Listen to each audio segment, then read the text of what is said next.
been devastating for him and our family. The impact plays over and over in his head. It'll never go away. State and didn't fully understand the consequences that could occur while speeding. Dr. Michael Scott Mayer also testified that scientifically the brain of an 18-year-old isn't fully developed and wired the same way the brain of a person in their 20s is.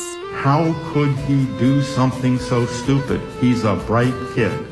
It is because the stop and think part of the brain, the frontal lobe, where we stop and think about our actions, is not developed. Herrin's family also talked about selling their house and fighting their insurance company to get money to pay the Reisinger Robin Hood. A perspective on this. So I don't want to seem that I don't feel for the Herrin family. I do.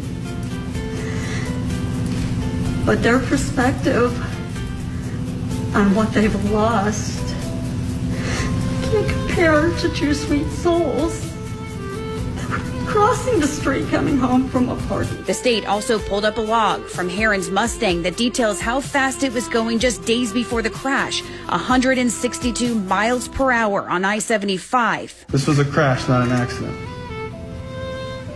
Please be aware of that. Emotional testimony from David Robinholt, Jessica's husband and Lilia's father, went on for 45 minutes, with him addressing Cameron directly several times. It is critical for you to understand that you've created everlasting pain and depths of sorrow.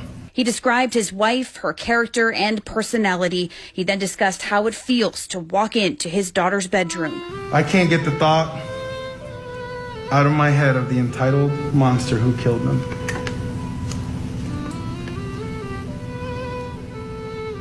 Something happens to me in this room. He says talking about the day of the crash is incredibly hard. He recalls being stuck in the traffic on Bayshore Boulevard and turning down a side street to avoid it.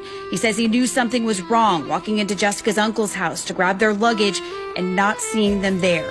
He says a stranger drove him to the hospital. I remember seeing a chaplain walk out, and I knew she was dead.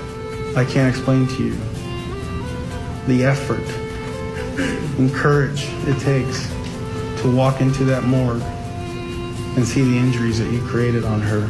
David, in the end, begging the judge to give Herrin a maximum sentence of 30 years.